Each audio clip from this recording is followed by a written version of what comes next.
Smart Listener dan juga sahabat Sonora di seluruh Indonesia, rekan-rekan media, apa kabar hari ini? Semoga hari Anda hari ini adalah hari yang terbaik. Kita berharap hari ini menjadi hari yang lebih baik dari hari kemarin tentunya. Terutama di tengah pandemi virus corona yang kita tahu semakin mengganas, meskipun angka kesembuhan ini juga meningkat, ini patut kita syukuri. Tetapi kita harus berbesar hati karena ekonomi dan bisnis saat ini berada pada titik nadir. Tanda-tandanya kita tahu bahwa banyak sekali perusahaan-perusahaan yang akhirnya mem-PHK karyawan mereka karena ketidaksanggupan lagi untuk melanjutkan operasional. Pemerintah mengambil sejumlah kebijakan yang diharapkan masih bisa memberikan nafas dan ruang bergerak bagi pertumbuhan bisnis dan juga ekonomi. Persoalannya, apakah masih ada asa bagi ekonomi dan bisnis di Indonesia? Smart Listener dan juga sahabat Sonora, rekan-rekan media, Populi Center dan Smart FM Network akan membahasnya pagi hari ini dalam perspektif Indonesia yang biasanya kita adakan di The Mart Senayan. Tetapi dalam kondisi yang seperti ini, akhirnya kita mengadakan perbincangan ini jarak jauh dan pagi hari ini dengan topik arah bisnis dan ekonomi Indonesia di tengah pandemi virus corona. Dan kita akan berbincang selama 2 jam ke depan. Ada 4 narasumber yang akan kita ajak berbincang pagi hari ini. Saya perkenalkan kepada Anda semuanya. Bersama kami sudah hadir ada Bu Afiliani, pengamat ekonomi Indonesia. Selamat pagi Bu Afi. Selamat pagi Mbak Ola. Selamat pagi semua. Oke, senang selalu melihat perkembangan-perkembangan dan juga topik-topik yang selalu Ibu bawakan ya. Dan kalau kita liatin foto-foto Ibu di Instagram, di Facebook itu segar, kita ngiri nih gitu ya. Thank you. Harus segar terus dong soalnya. Harus segar terus harus ya. melawan virus ya. Harus melawan virus. Bersama kita juga Smart Listener sahabat Sonora hadir ada Bung Erik Nainggolan. Beliau adalah CEO Solvay.com dan Wakomtab Kadin Indonesia bidang industri kreatif. Selamat pagi Bang Erik. Selamat pagi Bu Ola, sehat selalu. Sehat selalu, terima kasih. Kemudian juga nanti akan berbincang bersama dengan kita ada Pak Sili Agung Wasesa. Beliau adalah founder dari Corner Advisory. Beliau adalah praktisi branding Indonesia. Dan sudah bersama dengan kita juga pagi hari ini ada Pak Hadi Kuncoro, founder dan CEO Power Commerce Asia. Dan beliau pernah menjabat sebagai tenaga ahli Kemenko Perekonomian PMO Road E-Commerce and Digital Economy. Selamat pagi Pak Hadi. Selamat pagi Mbak Ola, selamat pagi Bu Afi, Mas Erik. Selamat pagi. Baik. Boleh minta kesediaan Bung Erik dan juga Pak Hadi boleh lebih dekat dengan mic supaya suara Anda bisa terdengar dengan sangat jelas buat rekan-rekan media dan kita semuanya pagi hari ini begitu ya. Oke, ini bicara mengenai arah bisnis dan ekonomi Indonesia di tengah pandemi virus corona. Ini karena Pak Hadi nanti akan duluan karena akan ada kuliah nasional yang akan beliau berikan nanti di jam 10. Saya mau kasih dulu kesempatan Bu Afi, Bung Erik kepada Pak Hadi ini untuk memberikan catatan awal ya mengenai perkembangan yang sekarang ini terjadi terutama di dunia e-commerce. Apakah ada perubahan yang sangat signifikan dengan kondisi yang saat ini terjadi? Perubahan itu apakah menjadi lebih menantang atau justru menjadi lebih menjanjikan atau seperti apa? Silakan Pak Hadi.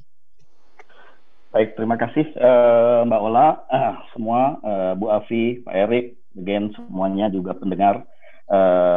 Ini cukup menarik ya, mendadak ekonomi harus berubah gara-gara corona ini, wabah corona ini. Namun di satu sisi yang lain, karena kemudian saya lebih banyak bergelut di dunia digital, economics, terutama di e-commerce, saya melihat bahwa justru karena wabah corona ini menjadi katalis percepatan digitalisasi di hampir semua sektor. Di situ paling tidak, terutama di e-commerce. Dan di e-commerce sendiri terjadi perubahan yang begitu cepat sekali. Jadi dalam 2 bulan terakhir dari semenjak 2 Maret kemarin pada saat pertama kali Pak Jokowi menyampaikan bahwa the first positive suspek di Indonesia terjadi, itu luar biasa langsung perubahannya.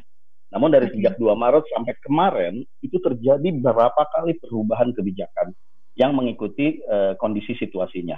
Dan itu pun juga cukup berubah-ubah dalam konteks perilaku customer behavior dan otomatis juga mengikuti adjustment-nya dari para perilaku bisnis atas perubahan-perubahan tersebut. Yang menarik adalah menjadi begini, Di e-commerce hampir semuanya boleh dibilang yang B2C model, e-commerce B2C model itu hampir semuanya naik. Baik itu melalui e-commerce marketplace, website commerce, maupun di social media commerce, termasuk di dalamnya chat commerce. Di situ. Itu cukup menarik, naik sekali. Kalau dari sisi kategori produk di awal-awal work from home pertama itu banyak sekali kategori yang terkait directly terhadap wabah corona, seperti vitamins, daya tahan tubuh, pokoknya kaitannya kepada yang kesehatan itu mulai menjadi menarik. Naik sekali, cukup tinggi. Di tempat kami saja lebih dari 12 kali naiknya. Gitu.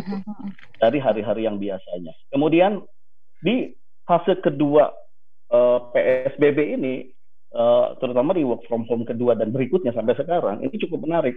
Karena mungkin orang work from home udah mulai bosen ya di rumah. Gitu lah. Nah, kategori berubah. Kategori itu mulai ke lifestyle. Mulai dari kemudian karena nggak bisa ke salon, urusan salon ini mulai deh naik kategorinya. Entah itu pewarna rambut, cukur rambut, dan sejenisnya, termasuk lifestyle untuk olahraga dan sejenisnya. Namun dalam kenyataannya ternyata bahwa tidak semua bisnis ekonomi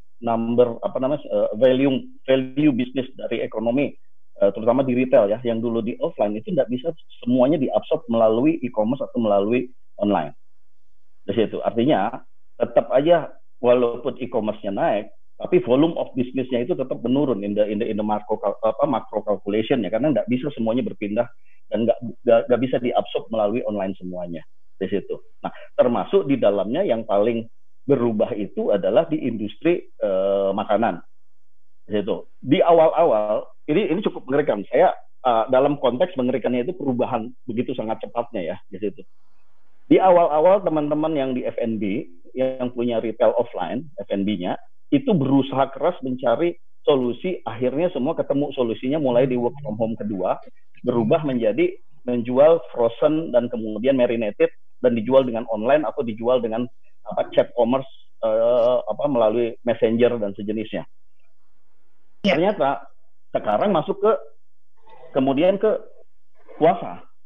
Yang tadinya sudah mulai booming nih ke frozen, ke marinated dan sejenisnya, sehingga courier company, logistik company booming lagi gitu. Oke. Ini, nah puasa ini harus berubah lagi, karena makan cuma 2 kali, betul, sore sama subuh, sehingga apa? Yang paling challenging itu sebenarnya teman-teman di logistik, ngikutinnya mau gimana gitu loh. Nah, namun again saya melihat secara makronya begini, karena dulu pernah menghitung-hitung logistik cost di Indonesia paling mahal, ekonomi mahal karena logistik mahal. Akhirnya terbukti bahwa dalam kompleksitas makro calculation saya, sebetulnya logistik cost terbesar itu dan mengakibatkan ekonomi mahal di Indonesia itu dari sejak dulu itu bukan karena logistiknya, tapi kemudian ansih dalam konteks distribusi, tapi lebih kepada inventory dan juga trading cost di situ. Terbukti sekarang ternyata apa? Ketika terjadi corona ini dan semua orang bergerak ke rumah, maka inventory yang begitu banyak di ekonomi makro sebelumnya di darat di offline itu nggak bisa semua terabsorb di online. Di online, Di online tidak terabsorb. Artinya apa? Ada di middleman inventory, itulah sebetulnya itu yang dikalkulasi di dalam perhitungan perekonomian. Gitu. Nah, yang menarik kalau menurut saya catatannya yang sekarang menarik adalah justru community based economy. Jadi saya sendiri lagi mencoba untuk mendefinisikan today and the future itu will be the economic from home. Nah, ibu-ibu yang masak dan sejenisnya akhirnya mulailah saling bertukar-tukar makanan, akhirnya mulai saling menjual. Di situ melalui WhatsApp, melalui Messenger lah intinya di situ. Nah, ini sudah mulai menarik. Jadi F&B aja bukan hanya awalnya tentang horeca ya, hotel, restoran, kafe yang di F&B, industri bisnis, tapi sudah mulai masuk lagi karena kebutuhan dan sejenisnya. Ekonomi from home ini menciptakan peluang-peluang bisnis yang berasal basisnya dari rumah. Nah, dengan digital ini percepatan orang lebih mudah lagi, karena apa? Orang bisa jualan melalui online, dan online tidak selamanya harus e-commerce, nggak selamanya harus website. tapi bisa ke sosial media, bisa messenger dan sejenisnya. Nah ini yang pola terjadi. In summary saya melihat dalam pola bisnis saat ini tidak ada lagi tentang forecast atau perencanaan, tapi whoever bisnis bisa melihat peluang dan langsung pivot, maka kemudian dia yang akan surviving di situ. Dan buat saya digital itu hanya alat saja untuk kemudian adaptasi pivotnya itu lebih cepat dan lebih agile dalam adaptasinya dalam berbisnis. Oke, Pak Hadi, ini menarik kalau tadi Bapak mengatakan akhirnya muncul kategori-kategori yang mampu bertahan dan memunculkan peluang-peluang baru di tengah situasi seperti ini. Saya ingin tahu kalau dari Bapak mengikuti perkembangan di tanggal 2 Maret sampai dengan sekarang gitu ya. Adakah perubahan perilaku konsumen yang sangat signifikan, behavior-nya itu sangat sangat besar nggak sih? Kalau mungkin sebelum-sebelumnya kita berpikir gara-gara digital ini gitu kan, misalkan kayak urusan masak-memasak ini akan terbunuh dengan pemesanan lewat online dan sebagainya. Tapi begitu sekarang orang stay di rumah begitu, orang akhirnya juga berpikir kalau selalu harus pesan, mereka kemudian memasak dan sebagainya gitu. Itu salah satu contoh. Kalau Bapak melihat ada nggak sih perubahan yang sangat signifikan dari perilaku konsumen hari-hari ini? Ya, sangat-sangat signifikan terjadi perubahan, termasuk di dalamnya di data kami itu yang lucu itu penjualan meningkat itu justru di work from home kedua, dan sekarang ini adalah yang tadi saya bilang lifestyle, termasuk salah satunya adalah peralatan kitchenware. Kitchenware itu naik, sehingga orang udah mulai bosen mesen makanan online sebelumnya ya, kita menyebutkan food dan sejenisnya kan sebelumnya lewat online gitu loh.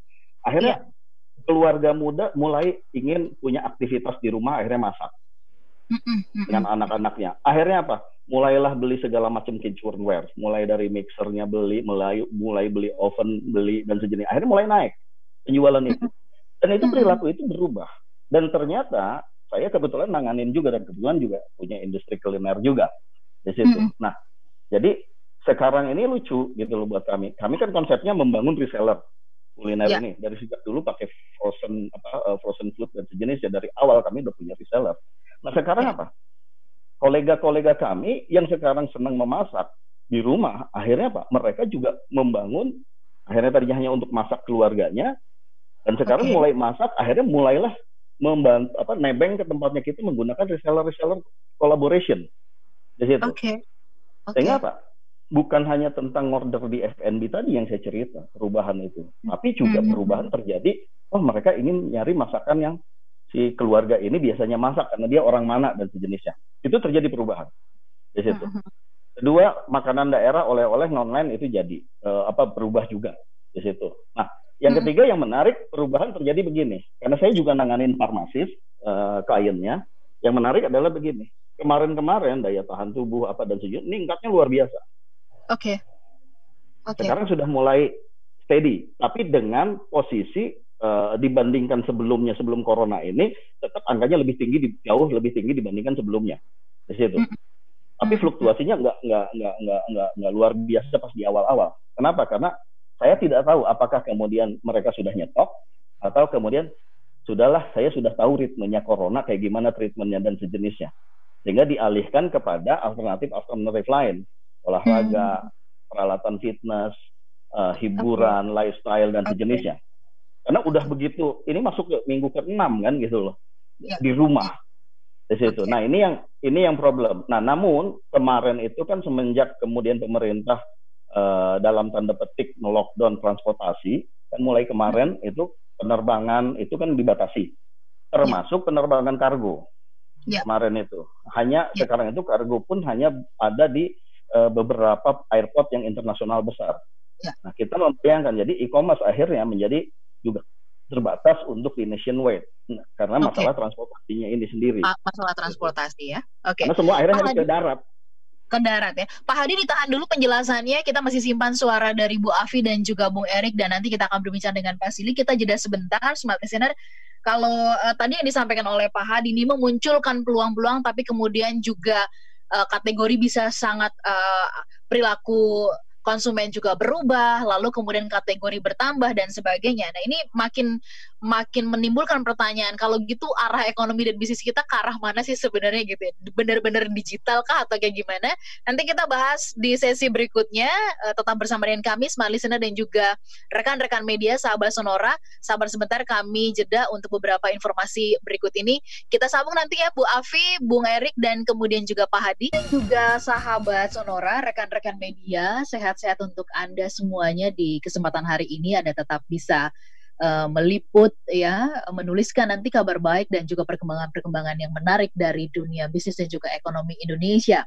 Pagi hari ini dalam topik arah bisnis dan ekonomi Indonesia di tengah pandemi virus corona, Populi Center dan juga Smart FM Network membahasnya bersama-sama dengan 4 narasumber kita, dan tadi sudah diawali oleh Pak Hadi Kuncoro, beliau adalah founder dan CEO Power Commerce Asia yang pernah menjabat tenaga ahli Kemenko Perekonomian, PMO Root E-Commerce and Digital Economy.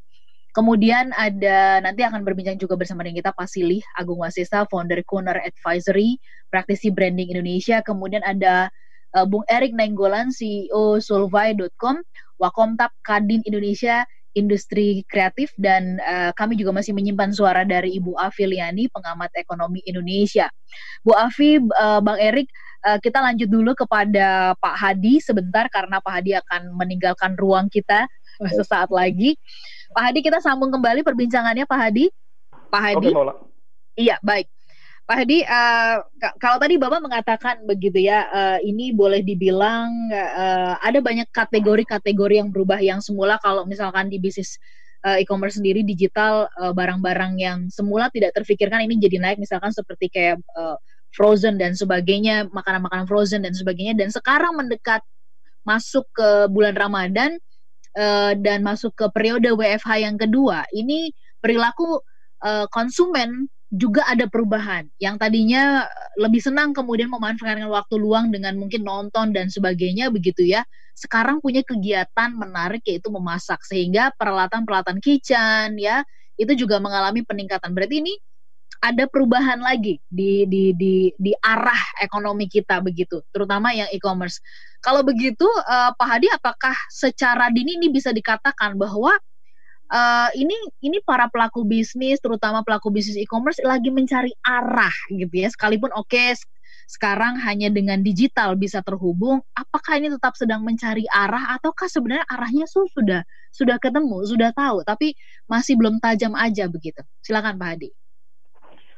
Oke, mungkin gini ya, kalau kita berbicara tentang channelnya e-commerce dengan digital atau online ini akan menjadi semakin, even setelah corona pun akan menjadi new normal atau new behavior baru. Hanya saja during the corona ini plus ketambahan ada puasa, sehingga kemudian perilaku customer-nya dalam konteks khusus interestnya terhadap kategori ini berubah-ubah, karena seasonality-nya berbeda di situ. Nah ini yang tapi dalam konteks dual channel as an e-commerce atau digital online apapun nantinya, dalam konteks perdagangan online ini akan menjadi suatu hal percepatan dan pergerakan yang cukup besar even setelah coronanya nantinya. Kenapa? Karena ini sudah minggu ke-6. Kalau udah 3 bulan aja, kita berharap nggak sampai ke sana. Tapi paling tidak situasinya after corona ini sendiri, dengan banyaknya tadi situasi ekonomi PHK dan sejenisnya, dan belum tentu recovery ekonomi ini dengan cepat setelah corona, maka kemudian terjadilah ekonomi mandiri yang bisa dilakukan oleh digital. Contoh misalnya kayak gini, saya prediksi e-commerce jelas pasti akan percepatan perkembangannya lebih cepat dibandingkan sebelum corona dulu pertumbuhannya di situ. Dulu sebelum corona itu kan sampai kemarin itu kan nggak pernah marketplace atau e-commerce itu lebih dari 2 digit dari total retail commerce atau total ya secara nasional, baik online maupun offline. E-commerce itu antara 7-8% saja sebelum corona. Tapi sekarang ini saya yakin akan percepatannya begitu sangat tinggi pertumbuhannya. Dan ini tidak akan turun lagi kembali ke 7 dan 8% sebelum corona. Tidak. Pasti akan meningkat lagi, akan terus meningkat. Karena behaviornya sudah terbentuk di situ. Kenapa? Karena semenjak corona itu bukan hanya tentang farmasis related, kesehatan related kategorinya yang tumbuh. Mulai dari groceries di online kan, sayur mayur di online. Kita lihat dunia e-commerce sekarang ujuk-ujuk muncul, semua e-commerce muncul. E-commerce sayur mayur, pasar induk aja sama pasar tradisional aja itu membuka order online. Even though sebagian besar baru melalui messenger atau chat atau whatever messengernya di situ. Tapi sudah menuju ke online di situ. Nah, sampai kemudian lihat di WFH pertama aja kategori yang muncul tinggi, orang nggak nyangka furniture itu naik. Kenapa? Karena waktu WFH kedua dipaksa untuk bekerja di rumah, akhirnya orang pengen nyaman, menengah atas pengen nyaman di rumahnya, akhirnya mulailah beli furniture, nge-set up mini office di rumahnya. Nggak disangka-sangka ya, furniture yang semula berpikirnya ini hanya akan naik pada saat jelang Ramadan atau tahun baru dan sebagainya, ini naik justru sangat tinggi begitu. Pas WFH. Dan gilanya kita punya kemarin data itu, even sekarang home and living termasuk di dalamnya material building atau bahan bangunan, cat dan sejenisnya, itu juga meningkat melalui online ini. Jadi orang saking udah kelamaan di rumah mulai nyari aktivitas, membenerin rumahnya, ininya dan sejenisnya. Nah, setelah nanti corona, karena ini udah 6 bulan, yakin lebih dari 3 bulan, pasti e-commerce ini tidak akan turun lagi kembali ke sebelum corona. Pasti online ini akan tetap jalan dan membesar. Makanya tadi saya bilang gara-gara corona itu adalah katalis to speed it up digitalization di situ. Nah, kemudian yang berikutnya, setelah corona sekarang aja kemudian banyak yang PHK. Orang akan mulai nyari pendapatan apapun itu melalui di rumah, ekonomi from home itu di rumah sekarang ini. Nah, setelah corona pun dia pasti akan belum dapat kerja lagi nanti yang di PHK karena resesi dan sejenisnya ekonomi berat, maka dia pun tetap akan berjuang untuk mencari pendapatan. Nah, sekarang yang lagi booming itu adalah apa? Reseller agencies virtual. Karena apa? Orang yang tadinya ngojek dengan digital udah mulai terbatasi, nggak bisa. Akhirnya apa? Mulailah menjadi reseller apapun itu. Dan sehingga kemudian ekonomi by only mobile di rumah, jadi nanti memviralkan reseller, jadi reseller apa yang virtual reseller. Karena kebetulan kami sendiri lagi bikin itu, kita sudah melive-kan itu dari sejak WFH pertama, dan sekarang animonya reseller virtual kita luar biasa. Semua corporate ingin pakai ke sana. Itu yang kalau corporate lucu kemarin itu di WFH kedua.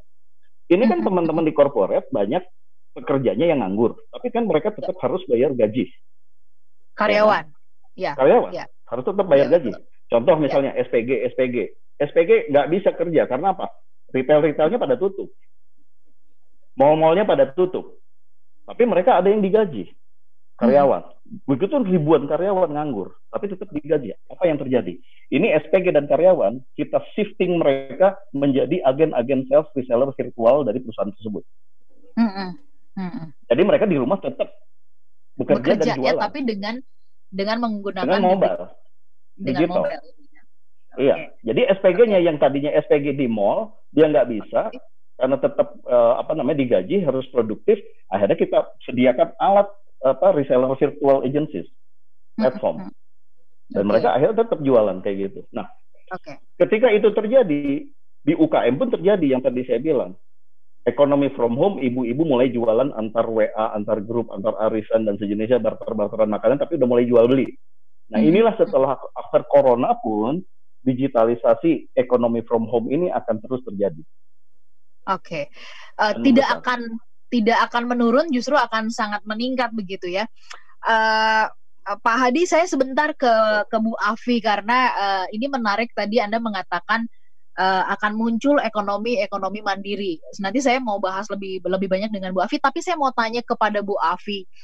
kalau dari catatan Ibu gitu ya, di tahun 98, tahun 2008, terutama tahun 98 ketika kita juga mengalami penurunan ekonomi yang luar biasa, pada saat itu juga masyarakat muncul tuh kemandiriannya. Nah, berbeda nggak sih pola kemandirian di tahun 98 dengan yang saat ini kalau menurut Ibu begitu? Kalau tadi Pak Hadi mengatakan gila, ini virus corona membuat orang berpikir keras bagaimana caranya memunculkan ekonomi mandiri dan mulai muncul. Ada perbedaan nggak di tahun 98 dengan sekarang? Sangat beda ya. Kalau 98 itu problema utamanya justru perusahaan-perusahaan besar, mereka punya utang, tiba-tiba hutangnya naik berapa kali lipat, tapi UKM-nya nggak kena. Nah, tahun ini justru yang kena duluan tuh UKM-nya. Perusahaannya itu mungkin diperkirakan kalau teman-teman di pengusaha bilang Juni ini kekuatan mereka sampai di situ. Kalau sampai dengan Juni itu masih terjadi, mereka udah nggak kuat lagi dengan kondisinya, sehingga mereka akan merestrukturisasi kredit. Tapi kalau yang sekarang justru yang kena UKM-nya gitu. Nah, tadi kalau dikaitkan dengan digital, memang akan ada perubahan ke depan. Cuman harus diingat bahwa tidak semua UKM ini mampu langsung ikutan di dalam digital. Oleh karena itu memang di sini perlu sekali ada semacam nantinya ya terhadap UKM-UKM ini agar mereka bisa menjadi bagian untuk bisa masuk pada digital gitu ya. Mungkin kalau sekarang baru sekedar WA gitu. Tapi bagaimana quality control ya? Saya aja kalau mau beli sesuatu, saya lihat dulu nih orang ini bersih nggak makanannya misalnya gitu. Nah UKM kan mereka kan jauh dari itu Mbak gitu. Kalau saya kan melihatnya nih orang pemiliknya siapa ya kan gitu. Nah jadi mereka ini juga harus ada yang namanya value chain atau disebut dengan mungkin semacam bapak anak angkat kali ya. Jadi harus ada yang melingkan mereka supaya bisa masuk pada e-commerce gitu. Karena kalau tidak, saya yakin mereka ini masih berpikirnya tradisional, belum berpikir masuk pada era digital. Padahal kalau kita lihat jumlah dari UKM ini kan 42 juta ya kan gitu. Jadi saya melihatnya justru yang kena duluan UKM, tetapi untuk e-commerce ini rasa-rasanya belum sampai 10% mereka bisa ikut serta di dalam e-commerce atau ICT ini gitu. Jadi menurut saya nanti harus ada, nggak tahu siapa, entah dari pemerintah atau memberikan insentif kepada swasta yang bisa melingkan UKM supaya UKM ini bisa hidup kembali gitu. Jadi sebenarnya menurut saya kali ini lebih parah sih gitu ya. Kalau 2008 itu berasal dari Amerika, 98 itu berasal dari perusahaan besar. Tapi kalau yang ini yang kena UKM. Nah, padahal kita selalu bilang UKM itu adalah tulang punggung ekonomi Indonesia. Iya, gitu. Jadi menurut saya ini agak lebih berat sih, saya bilang gitu. Tapi memang kalau dikatakan tadi pola orang akan berubah, saya setuju ya. Bahkan sekarang mungkin perusahaan-perusahaan setelah corona ini berlalu akan mulai merubah metode dalam bekerja gitu ya kan. Akan lebih efisien. Bahkan kalau lebih efisien bahayanya adalah banyak PHK juga gitu. Iya, jadi PHK ke arah efisien. Ya? Iya, betul. Jadi ini juga menjadi PR pemerintah sih menurut saya setelah corona ini akan banyak perubahan di dalam metode bekerja ya. Dan mereka merasa bahwa ternyata lebih produktif loh work from home gitu loh. Karena nggak lama di jalan gitu misalnya ya kan. Berarti nanti akan lebih banyak metode ini. Berarti nanti properti akan kena dong gitu. Karena gedung-gedung nggak akan banyak laku. Dan itu akan berpengaruh terhadap properti gitu. Jadi ini memang efeknya akan saling berkaitan. Makanya perlu ada kajian-kajian supaya ke depan ini walaupun coronanya sudah selesai, mungkin akan berubah sehingga menyebabkan ada sektor tertentu yang berat sekali untuk recovery gitu. Iya, oke. Bu Afi, saya mau ke Pak Hadi sebelum Pak Hadi meninggalkan kita. Pak Hadi, kalau menurut Bapak nih, ini kan pemerintah tampaknya banyak sekali melakukan langkah-langkah ya. Pemberitaan juga ramai memberitakan bagaimana mengambil kebijakan A, B, C, D gitu ya, terus memberikan insentif pajak dan sebagainya. Kalau menurut Pak Hadi sebagai pelaku bisnisnya sendiri dan yang bersentuhan langsung dengan para pelaku e-commerce, itu cukup nggak sih gitu ya? Dan apa sebenarnya yang paling saat ini gitu untuk rescue-nya itu dibutuhkan dari pemerintah? Silakan Pak Hadi. Ya, mungkin sebelum menjawab itu, saya setuju dengan Bu Afi tadi ya. Nah, ke depan, jadi justru dengan UKM ini akan memunculkan nanti kita menyebutnya adalah agregator UKM atau enabler untuk UKM. Ya. Nah, kami sudah melakukan itu. Dengan kemarin kami memulai sebenarnya tahun lalu dengan Indonesia Mall, tapi mengagregasi UKM, mulai dari mengkurasi, meningkatkan kualitas standar produknya mereka bagaimana, izin-izin misalnya BPOM atau IPRT-nya kita urusi, logistiknya kita urusi dan sejenisnya. Bahkan sampai ke ekspornya kita urusi. Nah, insya Allah kita minggu depan akan mengeluarkan juga untuk Muslim kategori halal plaza, dan itu adalah agregator UKM di situ, tapi khusus untuk Muslim kategori. Nah, jadi memang akan punya peran bagaimana memfasilitasi teman-teman UKM ini masuk ke ranah digital. Itu harus memang ada agregator-agregatornya, atau kita menyebutnya juga as an enabler UKM ini di situ. Dan ini sudah mulai muncul beberapa, dan kami sendiri memang sudah dari 2 tahun lalu sudah memulai ini dengan Indonesia Mall, besok dengan halal plaza dan sejenisnya. Oke, comeback kepada kemudian pertanyaan yang tadi, insentif apapun dan sejenisnya ya dari kebijakan pemerintah. Terus terang yang sekarang kita cuma baca doang ya. Ada kemarin kebijakan 6 bulan ke depan UKM untuk peringanan pinjaman, pembayaran bunga gitu. Kemudian cicilan, pembayaran. Nah, itu kan baca di medianya, tapi sampai di lapangannya itu tidak terjadi. Di situ.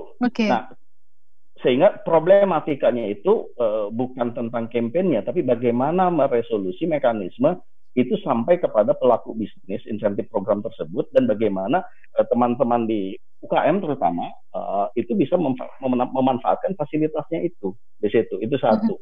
Nah, yang kedua, kemarin itu kan muncul rame banget lah tentang prakerja. Kebetulan PMO-nya juga kan salah satunya ada di Kemenko juga lah di situ. Nah, saya sempat memberikan saran dalam konteks, memberikan masukan begini. Kalau mau BLT atau Social Security funding tentang BLT atau kemudian prakerja, saat ini saya lebih condong kemarin itu memfasilitasinya bukan kayak sekarang prakerja di online, mereka daftar dan sejenisnya di situ. Saya lebih condong kemarin, loh, yang di PHK itu banyak. Perusahaannya jelas, tahu siapa aja. Kenapa kenapa saya kemarin mengusulkan harusnya lebih baik agar terkontrol dan terdistribusi dengan baik itu melalui fasilitas ke perusahaan-perusahaan. Di situ untuk pencairannya mekanisme. Kenapa perusahaan itu kemudian diberikan ke ini kontrol link juga, ya untuk di situ. Daripada kemarin itu kan ditaruh terbuka di luas gitu ya. Di daftar ke online dan sejenisnya. Kan enggak semuanya punya internet juga tadi disampaikan. Benar, kan, gitu. benar. Kalaupun ada punya internet, punya handphone, belum tentu ngerti juga di situ. Iya. Ini yang Pak, saya melihatnya justru begini gitu loh. Satu, kalau kita mau ngomong dari coronanya sendiri, dari kemarin kebetulan saya juga tanggal 21 Maret kan menginisiasi ayobergerak.id untuk bantuan kepada APD kepada para medik. Jadi sekarang kita punya data 1.500 rumah sakit, kebutuhannya apa aja kita punya di Ayo Bergerak di situ. Namun begini yang saya ingin sampaikan, untuk urusan sosialisasi definisi corona ini tentang ODP apa, PDP apa, OTG apa, itu aja kan nggak clear.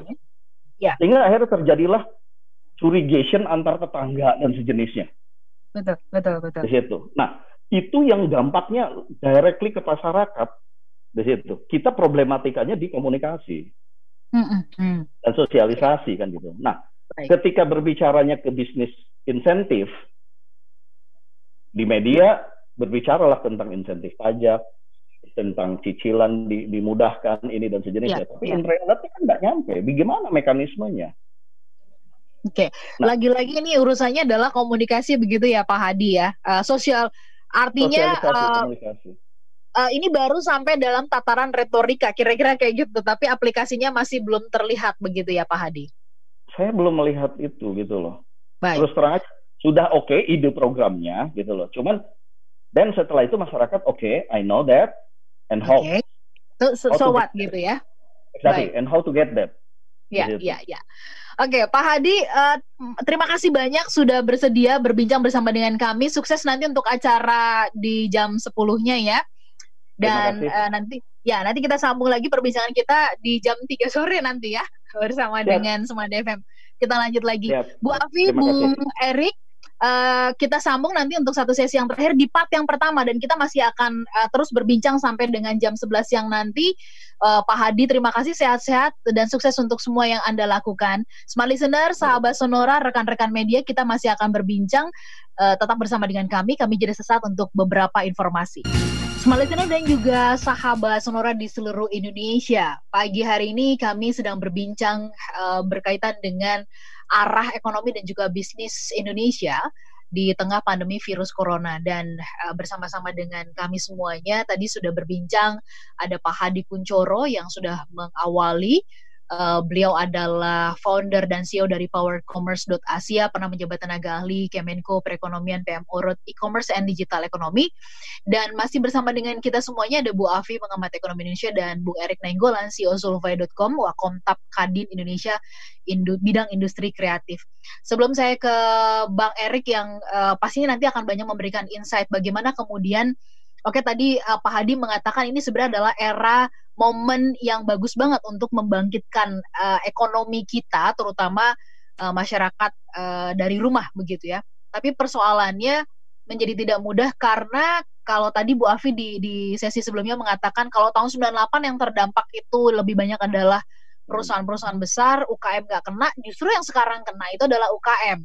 Dan kemudian ada banyak sekali kebijakan-kebijakan yang ya idenya bagus sih kata Pak Hadi, tapi kok kayak nggak pas gitu dilakukan karena juga belum terlihat, belum ada bukti dan sebagainya. Nah, dari ekonomi makronya kita pengen Bu Afi memberikan catatan dulu kepada kita begitu. Benar nggak sih bahwa dengan kondisi yang sekarang ini sangat terlihat sekali gitu bentuk ketergantungan Indonesia kepada negara luar. Satu diantaranya adalah China, karena ekspor kita sangat turun drastis, ekonomi kita juga, impor kita juga turun drastisnya itu luar biasa begitu. Ini menunjukkan bahwa ekonomi kita ternyata belum semandiri yang banyak didengungkan gitu.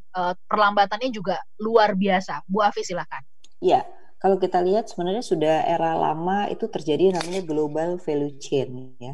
Nah, sayangnya global value chain-nya ketergantungan kita masih sangat tinggi gitu. Jadi kalau kita melihat ketergantungan terhadap Cina itu luar biasa besar, baik ekspor maupun impor. Jadi ketika Cina punya problem, maka problema utama adalah justru di manufaktur. Makanya pemerintah pada awal-awalnya itu lebih concern kepada manufaktur, sebelumnya adalah pariwisata ya, karena pariwisata waktu itu menurun, maka pemerintah sebenarnya berpikir pariwisata mau dinaikin kan gitu. Nah, yang kedua baru kelihatan ketika terjadi lockdown di beberapa negara. Nah, ternyata kita baru kelihatan bahwa kita itu belum punya relasi dengan negara lain, terutama pada supply chain ya. Jadi supply chain kita tuh masih tergantung pada Cina, belum pada negara-negara lain. Jadi ketika Cina punya problem, maka industri di Indonesia punya problem. Makanya pemerintah concern lagi kepada industri kan gitu. Jadi secara bertahap pemerintah itu baru terlihat memberikan insentif-insentif itu ketika tahu yang mana dulu yang masalah. Makanya di dalam Perpu 1 kalau kita lihat sebenarnya itu tidak hanya ingin membangun sektor tetapi juga sektorialnya di situ dipikirkan dari mulai KUR yang UKM, kemudian sampai masa recovery itu dibolehkan modal kerja diberikan walaupun mereka dalam posisi restrukturisasi kredit ya. Kalau sebenarnya kan nggak boleh perusahaan yang dalam restrukturisasi kredit itu nggak boleh minjem lagi gitu, tapi nanti dibolehkan ya. Nah, tadi juga dikatakan UKM ini dibolehkan mengangsur atau menghold selama 1 tahun. Nah, memang benar, tapi tidak otomatis mereka tetap harus ada kepada banknya atau lembaga pembiayaan karena mereka kan punya perjanjian, tidak otomatis pemerintah bayarin gitu loh. Nah, sekarang persepsi masyarakat karena Pak Jokowinya ngomong adalah boleh nggak bayar setahun, dianggapnya otomatis. Nah, ini salah persepsi. Biar bagaimanapun yang namanya sektor usaha itu punya perjanjian dengan pihak ketiga, baik pinjaman maupun kepada supplier kan gitu. Nah, jadi saya melihatnya sebenarnya memang betul ketergantungan kita masih besar pada China. Dan ke depan inilah yang harus mulai kita membuka diri, bagaimana kita membangun value chain, tidak hanya ketergantungan impor, tapi bahwa Indonesia sendiri harus menjadi bagian value chain dari negara lain, gitu. Jadi itu yang membuat kenapa mulai mengarah pada baru ketahuan gitu loh, oh ini ternyata gini, makanya polisinya mulai dirubah, gitu. Oke. Ibu, tadi Ibu mengatakan ke depan kita memang harus fokusnya adalah value change dan baru ketahuan lah ya selama ini kita Global value tidak change ya. sungguh-sungguh, ya tidak sungguh-sungguh membangun relasi yang baik dengan negara-negara lain supaya kemudian kita tidak tergantung kepada satu negara untuk pengadaan bahan mentah dan sebagainya gitu. Nah kalau dari sisi perlambatan ekonomi ini benar-benar artinya kalau banyak yang memprediksi kita nih bisa saja dalam setahun ini belum tentu bisa recovery gitu. Betul. Ya, masih akan terpuruk. Bagaimana pendapat Ibu mengenai hal itu? Kalau kita lihat dari statement pemerintah sendiri, itu sebenarnya sampai masa recovery itu 3 tahun. Itu terlihat di Perpu ya. Pemerintah mengatakan bahwa Perpu ini berlaku setahun untuk masa transisi, tapi untuk APBN-nya pemerintah mau minta di atas 3% itu kan sampai 2022 kan. Sebenarnya itu kan menunjukkan bahwa pemerintah mengatakan bahwa kita sampai masa recovery 3 tahun, ya kan. Nah kemudian ada survei yang dibuat oleh, saya lupa salah satunya itu dibuat survei. Nanti sebenarnya ekonomi dunia ini akan seperti apa, atau V-shape atau U-shape. Ya ternyata U-shape. Kalau U-shape itu ternyata lebih banyak gitu atau lebih lama gitu. U-shape itu kan berarti U-nya itu lebih panjang gitu ya. Jadi memang tidak ada yang bisa memprediksikan ini pendek atau lambat. Tetapi kalau kita lihat dari asumsi kita sendiri, bulan Maret tahun depan itu adalah masa baru selesainya tetapi belum recovery gitu. Nah, sehingga menurut saya memang perusahaan-perusahaan itu harus mulai memikirkan dari sekarang kemampuan modal kerjanya sampai kapan gitu ya. Kalaupun terjadi penjualannya itu turunnya sampai seberapa jauh, maka ke depan apa yang akan mereka lakukan? Karena banyak sekali saya lihat perusahaan yang tidak mempersiapkan diri ke depan, mereka hanya mengatakan pokoknya sampai Juni saya udah nggak mampu gitu. Tapi kan nggak mampu terus mau apa kan gitu ya. Jadi jangan sampai juga modal mereka yang selama ini sudah masuk di perusahaan hilang begitu saja karena perusahaannya akhirnya tutup kan gitu. Nah ini yang saya belum melihat, sehingga kalau kita lihat dari sektor keuangan perbankan, yang sibuk malah banknya, ini perusahaan habis ini mau ngapain gitu, karena habis itu bisa jadi kredit macetnya yang sudah dikasih relaksasi, dianggap nggak macet selama setahun, bisa jadi macet beneran gitu. Nah di sini memang dibutuhkan proyeksi-proyeksi dari perusahaan sendiri, kalau ini setahun, maka harus dibuat yang namanya apa? Prognosis ya. Prognosa itu harus kita buat 2 skema yang berat sama berat sekali. Nah, contoh aja pemerintah buat kalau skemanya berat, pertumbuhan cuma 2,3%. Tapi kalau berat sekali, pemerintah pertumbuhannya minus 0,3. Nah, jadi perusahaan pun harus membuat skenario seperti itu gitu, ya. Nah, itu. Nah, di sisi yang lain yang disebut dengan global value chain tadi, eranya memang berubah. Kalau dulu kan eranya pada liberalisasi kan. Tapi sejak era Trump itu arahnya pada proteksionisme. Nah, proteksionisme itu dibutuhkan nggak bisa B2B, tapi G2G. Jadi antar government di seluruh dunia ini mulai berpikir tentang barter jadinya. Saya ekspor kepada Anda apa, saya akan impor dari negara Anda apa gitu. Supaya apa? Balance. Nah, yang dilakukan oleh Trump itu kan karena tidak balance. Jadi lebih banyak dia impor dibandingkan ekspor kan gitu ya. Nah, jadi eranya ke depan itu memang government itu harus punya peranan dalam melakukan G2G supaya kita punya keseimbangan di dalam ekspor kita keluar ya, dan juga pengusaha di dalam negerinya itu mendapat dukungan dari pemerintah untuk bisa melanjutkan ekspor. Baik. Gitu. Oke. Bu Afi, nanti kita sambung perbincangannya Bung Erik, dan setelah ini juga nanti Pak Silly akan ikut bergabung. Kita akan membahas nanti lebih dalam lagi karena banyak banget tadi seperti yang Bu Afi katakan, ini memang e-commerce naik, tapi kemudian bagaimana dengan bisnis lain misalkan seperti properti, kemudian juga transportasi, perhubungan, lalu kemudian pariwisata yang dampaknya ini pasti sangat besar banget. Nanti kita bahas lebih lanjut di sesi berikutnya. Smart Listener, sahabat Sonora, rekan-rekan media, kami jeda untuk Jurnal 9 akhir pekan. Dan setelah itu nanti kita akan sambung kembali perbincangannya. Tetaplah bersama dengan kami dalam Perspektif Indonesia.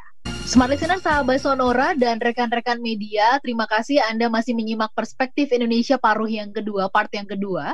Kita mengadakan acara ini selama 2 jam, dari jam 9 sampai dengan jam 11 siang, dan biasanya kami mengadakan ini dari The Mart Senayan ya, melalui di venue kita ketemu langsung dengan para narasumber dan rekan-rekan media bisa bertanya langsung. Tetapi kali ini Dengan situasi yang seperti ini, apa boleh bikin ya, kita akhirnya mengadakan dengan format perbincangan jarak jauh begitu. Dan pagi ini Populi Center dan juga Smart FM Network membahas perspektif Indonesia dengan topik arah bisnis dan juga ekonomi Indonesia di tengah pandemi virus corona. Arahnya tampaknya digital yang akan menjadi yang akan kuat, tetapi kemudian tadi di sesi yang pertama juga ada catatan yang menarik yang disampaikan oleh Bu Afi bahwa oke, digital, tetapi ternyata kita belum benar-benar siap kok ya, karena juga banyak UKM yang itu tidak bisa langsung terdigitalisasi. Ini berkaitan dengan value-nya yang memang harus disamakan begitu. Dan masih kita simpan ada suara Bung Erik Nainggolan dan telah bergabung bersama dengan kita pagi hari ini Pak Silih Agung Wasesa, founder Corner Advisory, praktisi branding Indonesia. Saya ingin menyapa dulu rekan-rekan yang mendengarkan kami, rekan-rekan media yang ada di Manado, Makassar, kemudian Banjarmasin, Balikpapan, Surabaya, Palembang, Medan, Pekanbaru, Yogyakarta, dan Jakarta, dan juga kota-kota lain di mana Anda bisa mendengarkan siaran kami baik melalui Smart FM maupun juga Sonora atau juga melalui streaming di negara-negara lain. Anda juga bisa menyimak perbincangan kami melalui Android ya, Smart FM via Google Play. Kemudian juga Anda bisa menyimak perbincangan ini melalui streaming di radiosmartfm.com. Baik, kita sambung kembali perbincangannya. Pak Silih, selamat pagi, selamat bergabung Pak Silih. Pagi. Oke, semangat ya Bapak ya. Oke, kita lanjut dulu perbincangannya dengan Bu Afi dan juga Bung Erik. Saya mau Bu Afi dan Pak Silih, saya ke Bung Erik sebentar ya. Beliau adalah CEO Solvay.com, Wakomtab Kadin Industri, bidang industri kreatif. Nah, Bung Erik, kalau Anda sendiri kan bertahun-tahun ini ya, bertahun-tahun membantu para UKM di Indonesia untuk mereka benar-benar melek yang namanya digital gitu.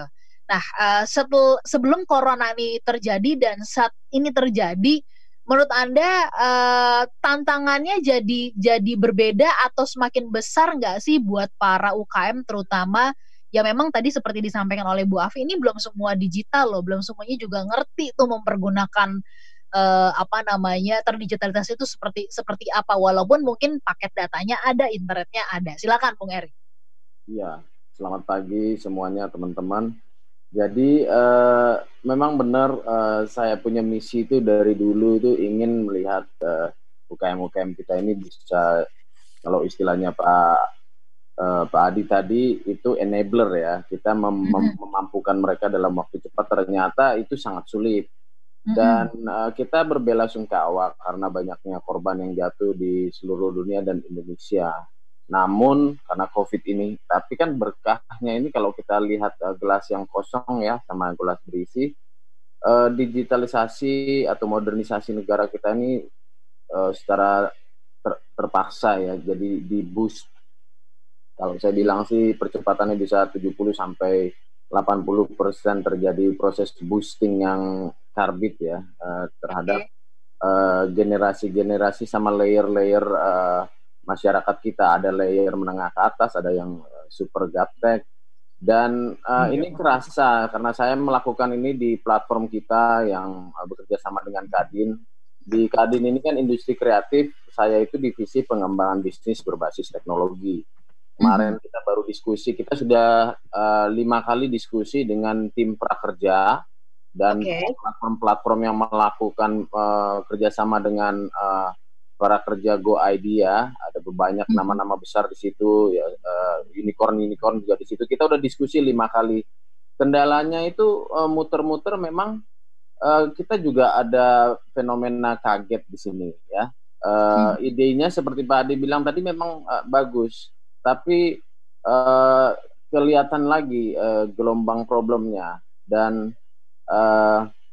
apa yang terjadi sekarang ini, kalau di platform kita sendiri, kita merasakan dari UKM yang baru mulai melek terpaksa ya, karena mereka dihadapkan dengan kondisi duduk di rumah, tidak beraktivitas, sampai kepada CEO ya yang sudah terpapar banyak dengan digitalisasi ini. Kemarin kita ketemu Pak Batara Sianduri ya untuk berbicara.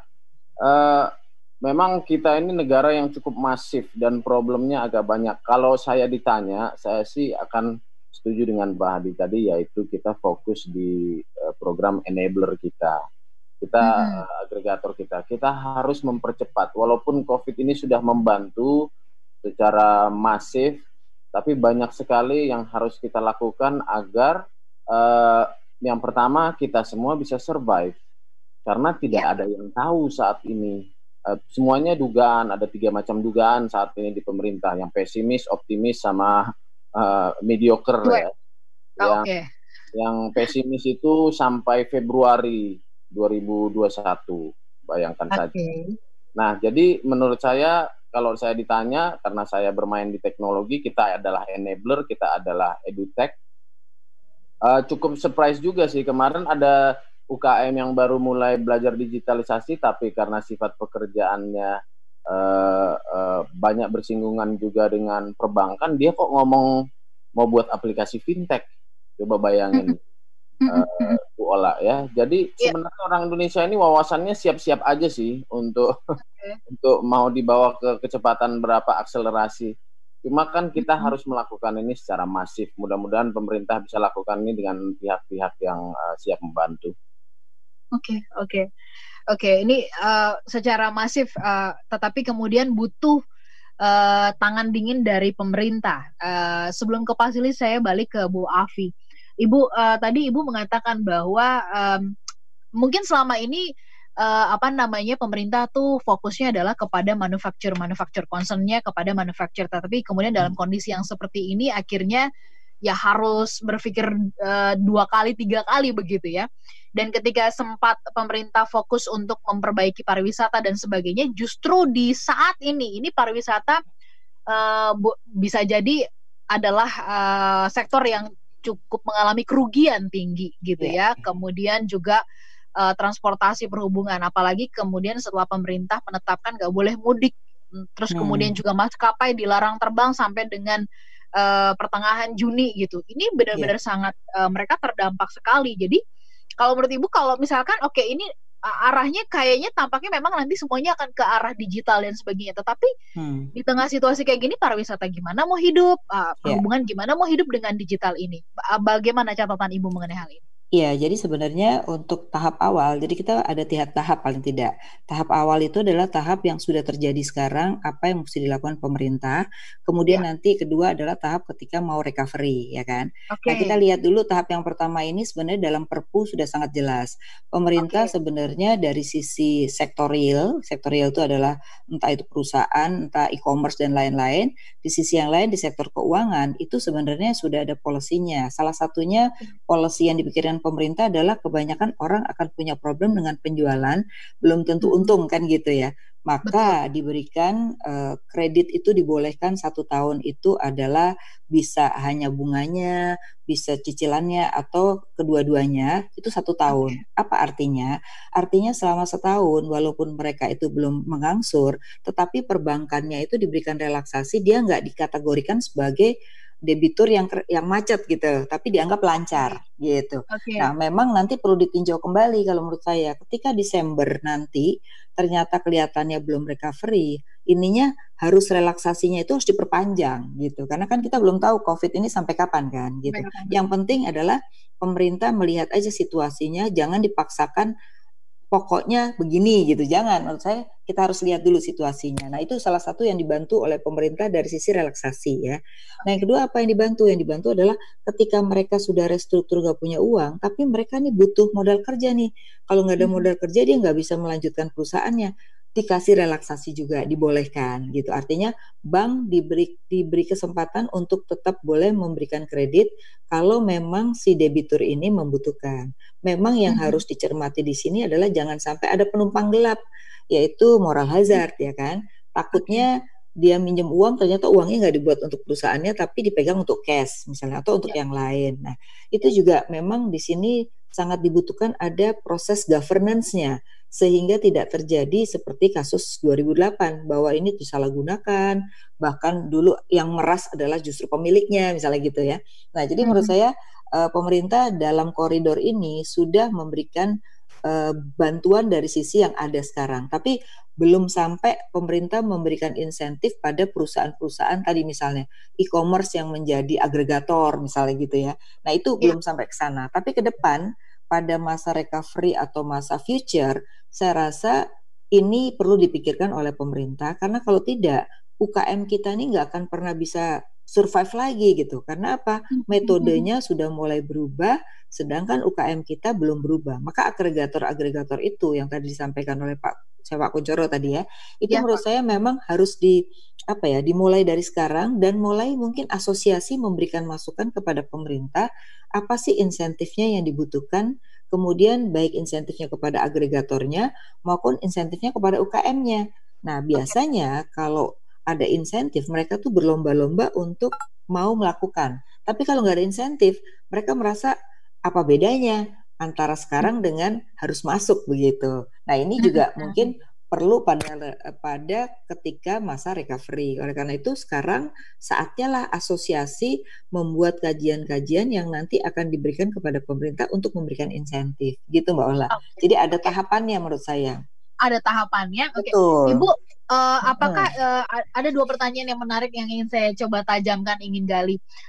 Tadi Bang Erik mengatakan betul ini para pelaku UKM pada akhirnya ini jadi semacam kita dapat arus yang mendorong kita jadi semakin cepat begitu ya. Dan membutuhkan agregator.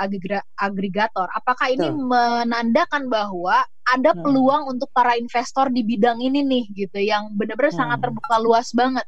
Kalau ini sangat terbuka luas banget ke depan kira-kira bagaimana untuk artinya seperti kayak apa persyaratannya yang harus kemudian Ibu lihat itu yang paling penting supaya jangan cuma sekedar nanti ini para UKM mendapatkan suntikan modal, ada yang membidani, ada bapak angkatnya gitu, tapi kemudian benar-benar jadi sangat maksimal gitu.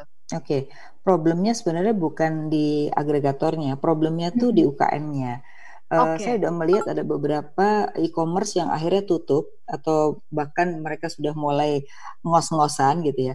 Karena ternyata apa? Ternyata standarisasi UKM ini susah gitu. Sehingga misalnya ada perusahaan misalnya jual bawang ya. Dulu bawangnya kualitasnya bagus, lama-lama petaninya kan nggak ada yang membina standarisasi. Akhirnya sekarang bawangnya kecil-kecil nggak ada yang beli. Akhirnya si e-commerce ini punya kesulitan, mereka sudah membantu petani, tapi petaninya tidak konsisten terhadap mutu gitu. Jadi menurut saya di sini PR-nya bukan di e-commerce-nya. Kalau e-commerce saya rasa udah siap ya dengan semua itu. Masalahnya barang yang mau dijualnya ini gitu. Jadi problem UKM kita itu adalah di standar mutu ya, itu yang jadi masalah. Kemudian yang kedua, biasanya kalau mutunya udah standar, modal kerja mah nggak usah dicari, banyak yang nyari.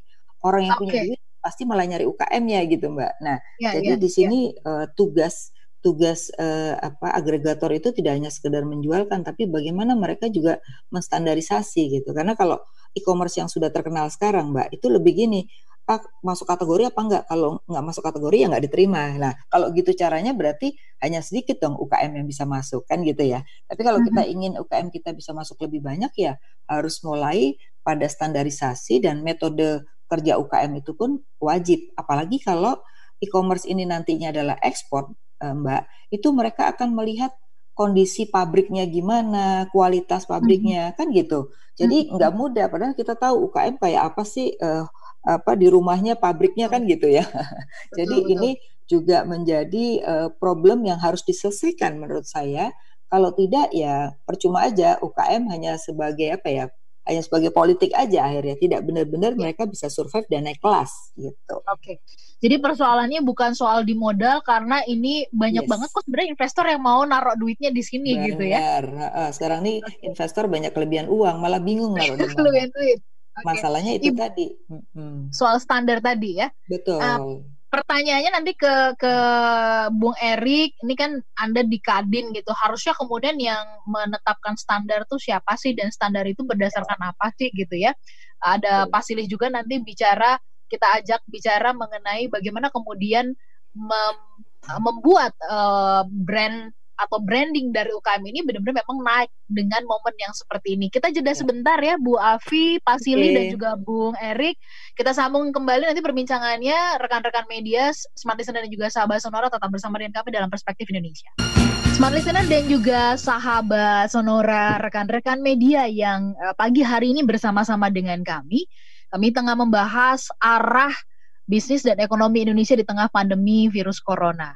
Tampaknya digital, ya. Ini akan menjadi jawaban yang akan membuat pergerakan bisnis ekonomi bisa tetap hidup. Perlahan-lahan sudah mulai banyak yang sadar bangun gitu ya dari kekagetan kita menghadapi virus corona ini. Tetapi tadi Bu Afi, kemudian juga Pak Hadi dan Bung Erik sempat memberikan catatan di awal bahwa ternyata kita memang juga belum benar-benar siap, terutama para UKM. Oke, sekarang semuanya dengan cara ya ini yang penting online gitu ya, supaya bisa tetap hidup dulu, cash-nya masuk dan sebagainya. Saya mau ke Pak Silly sebentar, Bu Afi dan juga Bung Erik. Ya. Pak Silly minta catatan dari Anda ini, kalau tadi Bu Afi mengatakan standar ini akhirnya jadi PR yang besar banget gitu ya. Bung Erik juga tadi mengatakan boro-boro ngomongin standar, ini mereka mengerti digital aja baru-baru pada shock juga gitu. Nah, kalau menurut Pak Silly gitu ya, kalau standar ini tidak bisa kita naikkan kelasnya begitu, bagaimana positioning dari UKM Indonesia sendiri? Kalau menurut Bapak, apakah pada akhirnya nanti kita benar-benar akan tergerus dan kemudian ya mati perlahan-lahan begitu? Pak Silly, bagaimana catatannya? Oke, thank you. Selamat pagi teman-teman, selamat pagi Mas Erik, Bu Afi. Pagi, jadi Pak. Kalau saya sih agak ngelihat gini ya, beberapa teman-teman bisnis itu sudah ngelihat bahwa ini kondisinya tuh kondisi yang akan menetap lah. Tadi kan Bu Afi bilang minimal 3 bulan tuh kondisinya di Indonesia gitu. Kalau Harvard bilang kan ini sampai 2022. Ya Pak, saya juga ngomong gitu tadi, nggak ngomong 3 bulan. Oh 3 tahun maksudnya. Bu Afi tadi kan memberikan 3 tahun. Tahun ya, iya Bu Afi kan 3 tahun tuh, sehingga maksudnya tadi kan ada UKM yang bilang bahwa duitnya cuma cukup buat 3 bulan nih, habis itu udah selesai gitu. Ini menarik, makanya kemudian kita sepakat beberapa pengusaha lah gitu ya, yang kita diskusi itu bahwa ini udah kondisi new normal nih gitu loh. Ini kondisi new normal yang ya mau nggak mau kita harus hidup bersama COVID. Itu yang harus dipahamin. Nah, kalau kondisinya kayak gini, yang menarik adalah sebetulnya posisi UKM itu punya bargaining yang sama dengan usaha-usaha lain yang lebih besar gitu. Karena kan kalau saya sih nggak bilang new normal lah. Ini kita kembali ke normal sebetulnya. Ini kita back to normal. Karena kan sekarang sebetulnya kebutuhan kita kan udah bukan kebutuhan dasar gitu ya. Ketika kita sehari-hari, kan kita sekarang dipaksa untuk hidup dengan kebutuhan dasar. Ya, dan tetap hidup gitu loh. Sementara kita tadinya kan sebelum ada COVID kan kebutuhan kita tuh adalah keinginan, want gitu loh, bukan need. Keinginan yang tidak mendasar bahkan gitu ya. Baju yang tadinya cuma yang keinginan nggak kepanasan, kemudian kita punya lusinan baju gitu, dan ini bukan hanya pada laki-laki atau perempuan gitu. Saya punya teman yang personal brandingnya adalah dia menggunakan batik gitu. Nah, dia punya stok batik itu sampai 3 bulan tuh. Jadi kalau dia gunakan satu-satu tuh baru 3 bulan kemudian orang akan melihat dia pakai batik yang sama gitu. Dahsyat. Ini kan keinginan yang nggak mendasar nih gitu. Jadi dan kemudian kita dipaksa untuk ditarik ke keluarga lagi, ke peer group-nya lagi nih. Mau nggak mau yang tadinya para orang tua nggak ngajarin anaknya gitu, sekarang mau nggak mau harus ngajarin anaknya gitu. Dan itu keluhannya banyak banget gitu. Ternyata susah gitu. Jadi ya itu makanya ini yang sebetulnya diperhatikan. Nah, kalau kita masuk ke sini menjadi menarik karena semuanya lari ke keluarga, kebutuhan keluarga dan peer group. Artinya UKM itu punya punya keleluasaan gitu ketika dia harus masuk ke keluarga-keluarga yang ada di peer group-nya dia. Saya setuju tuh tadi dengan Bu Afi itu ya, kalau mau nggak mau trust harus nomor 1 nih. Mau nggak mau harus trust nomor 1. Kalau misalnya kita dapat kiriman di WhatsApp gitu, ada yang nawarin ayam panggang gitu, kita lihat namanya, ini namanya nggak kredibel nih. nggak ada gitu, kayaknya nggak jelas. Nah, sementara kalau kita balik ke yang sekarang, ke keluarga dan peer group, itu UKM punya jaringan, punya basis yang memang basisnya peer group itu nomor satu ya, sehingga memang harus kembali ke kebutuhan dasar. Nah, hanya memang bagaimana mengajak UKM untuk balik, untuk hidup dalam back to normal lah. Kalau istilahnya Mas Erik tadi kan, bagaimana mengangkat UKM kondisi saat ini nih. Saya setuju kalau kemudian UKM ya salah satunya digital yang paling penting gitu ya. Tapi memang teman-teman UKM tuh memang harus effort ya, karena kan yang paling berat di digital ini masalah ekosistem gitu ya. Masalah ekosistem yang mereka tidak terbiasa bagaimana menggabungkan antara kegiatan online dengan aktivitas offline. Contoh yang paling sederhana aja, ketika mereka jualan di online itu kan sebetulnya cuma frontline. Di belakangnya mereka butuh inventory, kemudian butuh jaringan distribusi, dan butuh gudang juga gitu loh. Untuk penyimpanan ini kan nggak bisa online. Jadi online itu cuman gantiin peran toko lah. Nggak usah nyewa di mall, nggak usah bikin toko, tapi kita punya etalase sendiri. Tapi ke belakangnya masih sama, inventorinya masih sama, ngurus cash flow-nya masih sama, ngurus distribusinya masih sama. Nah, itu yang seringkali jarang dibenahi tuh. Sehingga teman-teman UKM kemudian ngerasa udah punya online, terus kemudian begitu ada pesanan banyak, wah udah kewalahan. Jadi ini yang harus kita pahamin bersama. Nah, makanya kemudian kalau saya lebih cenderung bagaimana kemudian situasi ini yang kita kembali istilahnya Fumio Sasaki itu di bukunya yang baru yang lagi laris itu Goodbye Things gitu ya. Kita harus ngajak UKM untuk berpikir buat keluarganya, untuk keluarga gitu, tapi kebutuhan-kebutuhan yang minimalis tuh. Untuk kebutuhan kalau misalnya dia makanan ya ngasih bikin produk-produk yang memang produk rumahan gitu ya. Produk rumahan yang bisa dihantar secara hangat gitu kan. Mungkin kalau dia belum bisa ready to eat, nggak bisa bikin ready to cook gitu, nah dia bisa ya ready to eat, yang langsung makan, yang langsung hangat itu kan dengan peer group-nya bisa. Itu satu. Yang kedua kemudian nanti akan berkembang bagaimana kita muncul sebagai komunitas-komunitas kecil nih, bukan grup-grup gede gitu ya, bukan grup-grup gede ya. Kalau dalam bahasa branding bukan psikografisnya lagi nih, tapi mini group, mini community itu yang harus dibangun. Dan kalau kita ngelihat, tapi ini brand gede ya, Adidas sudah memulai ini sejak 2 tahun terakhir. Hampir kampanyenya itu kampanye istilahnya kita micro campaign lah. Mereka nggak pernah masuk ke mana-mana gitu, online masuk, tapi langsung masuk ke grup-grup kecil yang kayak anak-anak sekolah gitu. Itu sih sebagai pembuka. Jadi memang saya sih ngelihat bagaimana ngajak teman-teman UKM tuh untuk memahamin situasinya dulu nih, bahwa kita nggak mungkin tiarap, ya kita harus pivot, harus balik, harus berubah, gitu. Pak Silih, ini menarik ya. Gini, tadi Bapak mengatakan ini justru ke arahnya nanti malah brand itu dibangun gitu ya. Tadi saya catat adalah trust menjadi sangat penting banget dalam situasi ini begitu ya. Dan kemudian sebenarnya kekuatan dari UKM itu adalah tadi jaringan dan peer group-nya mereka yang kuat. Ini yang harusnya dibangun dengan trust yang artinya dibuat standar. Nah, nanti saya tanya ke Bu Afi sama Bung Erik, standar ini harusnya siapa sih yang bikin, dan standar itu berdasarkan apa begitu. Tapi tadi Pak Silih menarik ketika mengatakan ini harusnya sudah mulai dipikirkan mikro campaign begitu. Berarti ini juga jadi semacam jadi kayak catatan buat kita. Selama ini kan banyak UKM yang belum apa-apa tuh udah pengen jadi unicorn gitu ya, pengen jadi popcorn gitu kan, dengan buru-buru ingin langsung dapat investor gede gitu, tapi kemudian tidak memikirkan bahwa di dalam ini mesti dikuatin dulu semestinya gitu. Ini berarti kayak juga pengingat ya situasi ini ya Pak Silih, untuk yang harus dikuatin tuh justru mikro campaign-nya begitu. Iya, betul. Setuju. Saya kasih contoh misalnya standarisasi gitu ya. Kemarin sempat ngobrol dengan teman-teman PHRI gitu. Saya bilang hotel nggak bisa tiarap. Ini paling cepat 3 bulan, paling bisa jadi 2 tahun, bisa jadi selama-lamanya gitu. Karena bisa jadi ini akan jadi flu baru yang harus diantisipasi gitu. Makanya kemudian istilahnya adalah back to normal kan, kehidupan yang ini udah menjadi kehidupan normal nih dengan COVID gitu. Makanya kemarin ketika bicara sama teman-teman nanti Pak ya, teman-teman PHRI misalnya, gimana caranya teman-teman PHRI mengakomodasi COVID nih? Mereka bikin kamarnya untuk isolasi mandiri, kemudian melatih para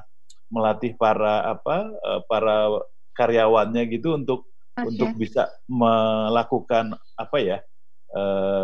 protokol COVID gitu, sehingga muncul. Nah, standarisasinya dari siapa? Saya bilang ke teman-teman Kemenkes harus mulai mengeluarkan semacam sertifikasi protokol COVID nih, bahwa hotel ini sudah tersertified menjalankan protokol COVID, sehingga orang juga bisa ke sana. Dan itu saya bilang sama Kemenkes, ini akan membantu rumah sakit. Rumah sakit itu kan sekarang posisinya kasihan gitu ya. Mereka tuh bisnisnya turun sampai 60%. Karena yang datang itu kebanyakan hanya parno. Gue kena COVID apa enggak nih? Sementara yang dia tahu sakit yang lain itu nggak datang ke rumah sakit, nggak berani ke rumah sakit gitu.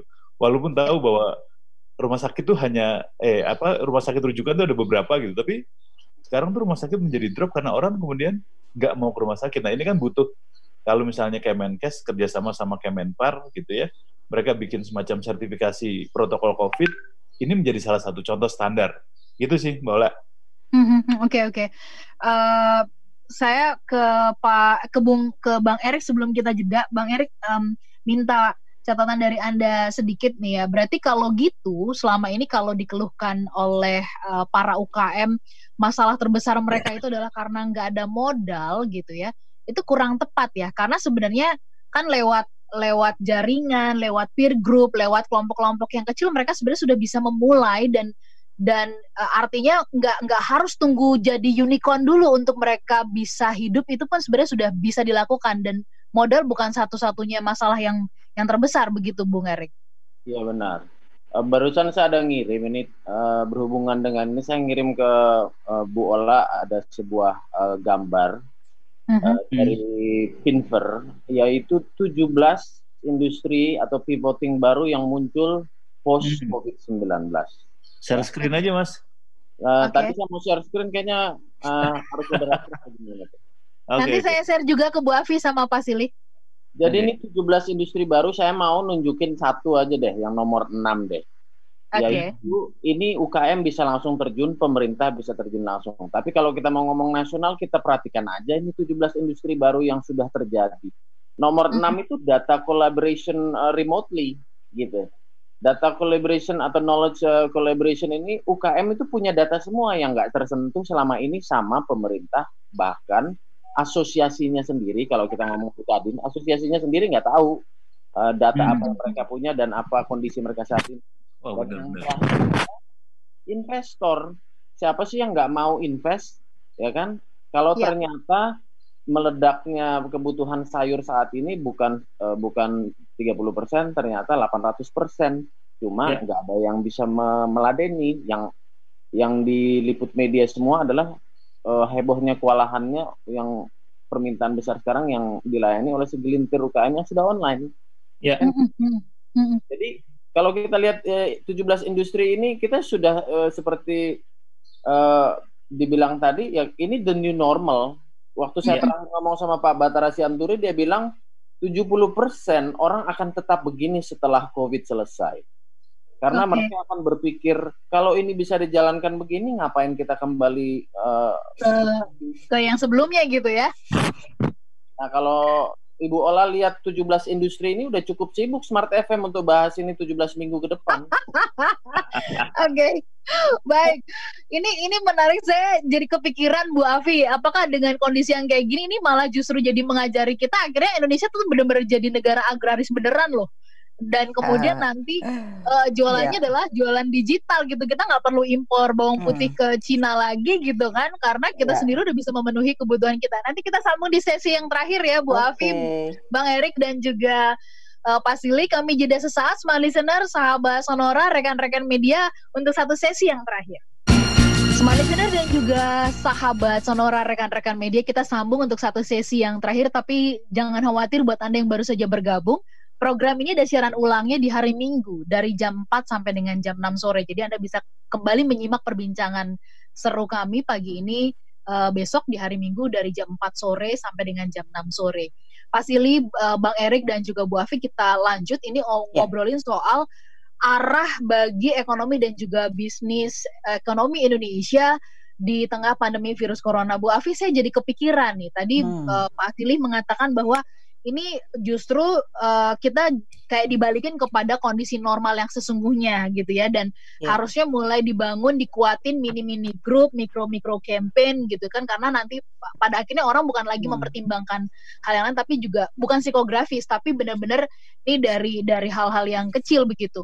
Saya jadi kepikiran, bukan kita tuh sangat tergantung banget ya. Kalau kayak pangan dan sebagainya itu banyak yang masih impor.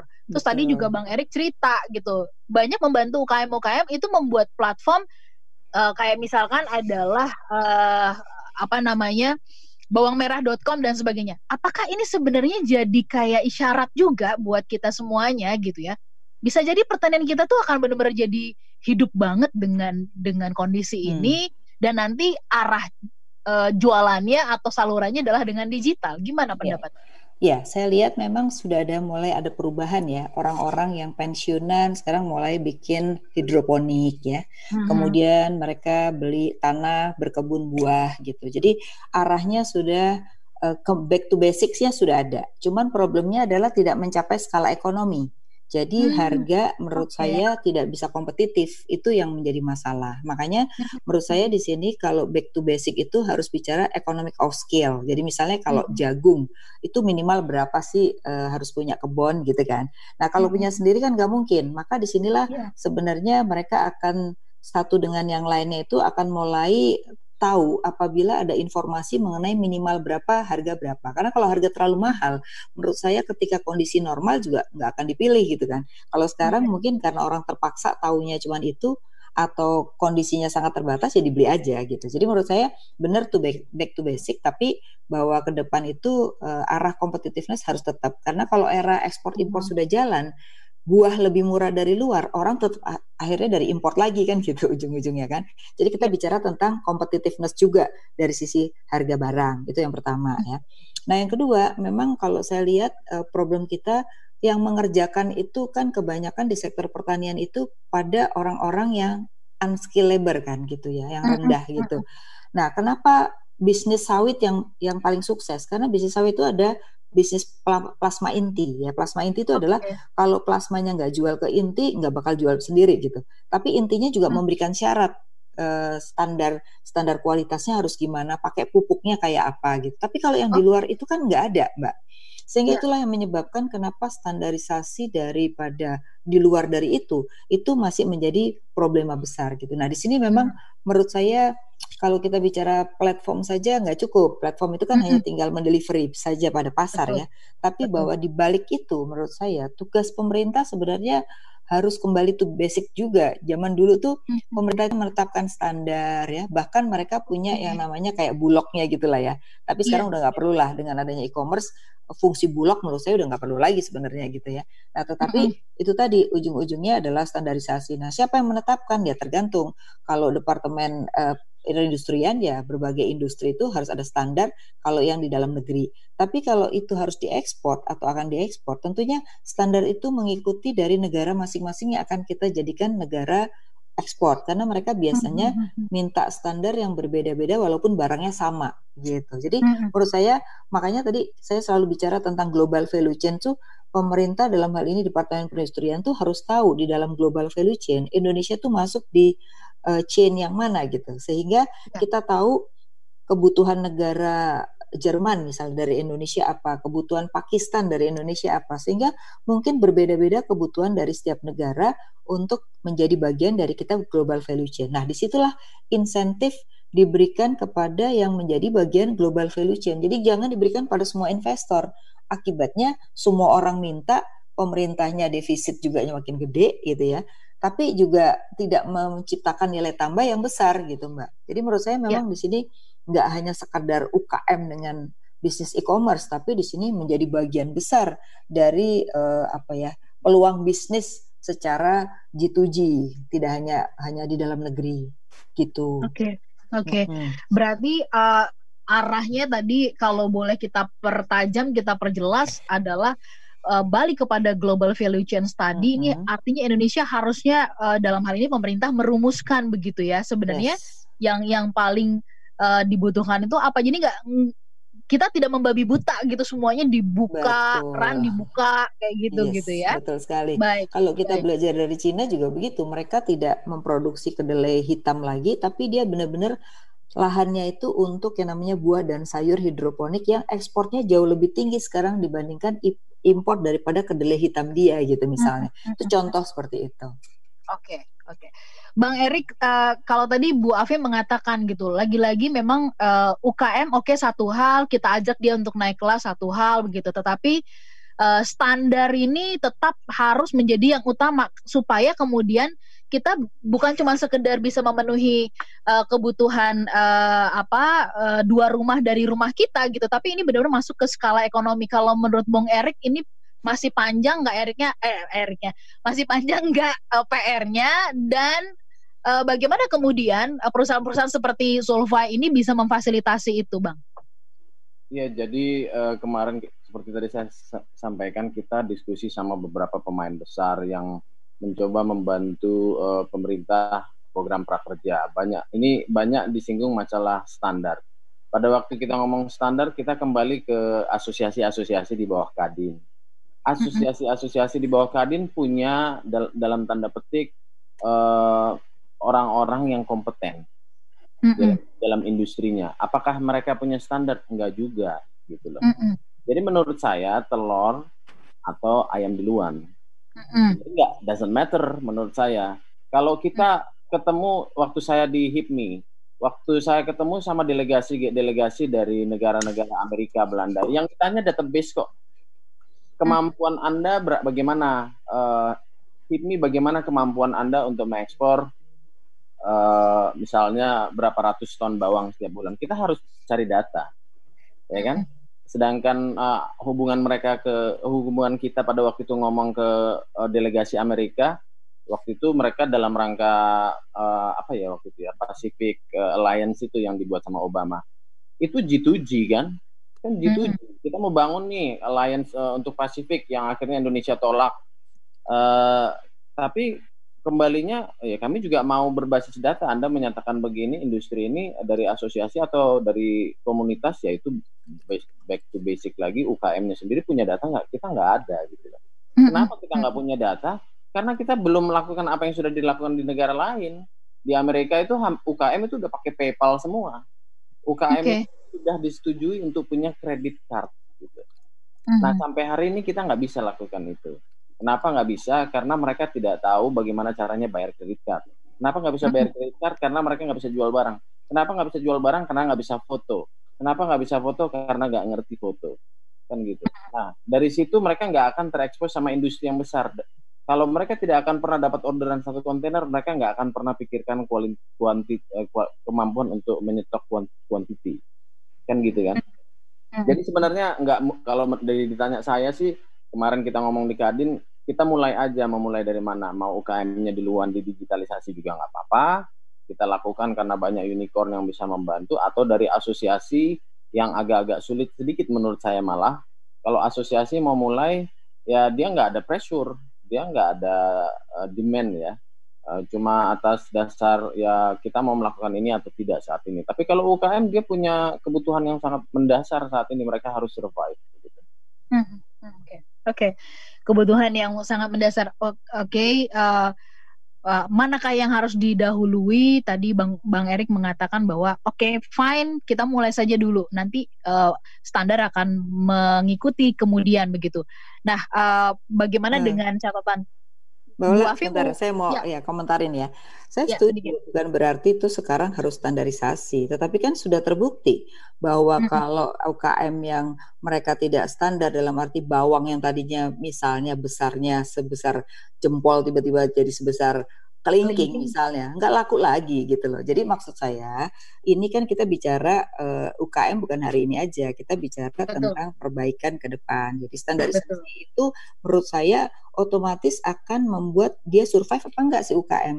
Kalau yang namanya unicorn-nya, ya tinggal lihat aja, kalau nggak laku laku ya nggak usah dijual kan gitu. Nah kita kan inginnya perbaiki UKM kita secara besar-besaran, tidak hanya memilih yang bagus-bagusnya aja gitu. Jadi memang betul, kita setuju bahwa sekarang ini yang dibutuhkan apa sih? Ya kalau sekarang ini pasti yang dibutuhin adalah mereka pasti nggak bisa bayar kredit, yang pertama. Yang kedua adalah pasar dia pasti kalau nggak dibantu agak berat gitu ya. Karena komunitas itu kan terlalu kecil. Padahal orang itu kan ingin namanya penjualan itu kan naik terus gitu. Jadi komunitas juga ada keterbatasan, tetapi bahwa kalau ada bantuan dari sisi unicorn tetapi dia juga punya standar itu akan lebih bagus gitu. Dan sekarang udah banyak kok yang tutup akhirnya akibat karena tidak standar dari barang yang dijual gitu. Baik, oke. Saya ke Pak Silih untuk menutup pagi ini. Pak Silih, Bu Afi tadi sudah menajamkan, Bang Erik memberikan catatan yang juga tidak kalah penting, apa yang harus diperhatikan oleh para UKM dan kita para pemangku masyarakat, khususnya pemerintah sebagai pemangku kebijakan. Pak Silih, catatan terakhir Anda, silakan. Saya pikir sih memang yang paling penting sih bagaimana memberdayakan UKM ya. Kan ini memang dilema lah. Ada beberapa UKM tuh yang memang dia bikin usaha itu hanya untuk menampung bantuan pemerintah gitu, karena dia tahu kelemahan bantuan programnya gitu, ya udah diambil aja bantuannya semua gitu. Begitu bantuannya selesai ya dia tutup usahanya gitu. Ada yang kayak gitu juga. Tapi mungkin yang lebih mendasar yang dibilang sama Bu Afi tadi, bagaimana kita menyiapkan rantai ekonomi gitu, jadi agar UKM ini bisa usahanya tuh bisa dengan bagus berkembang.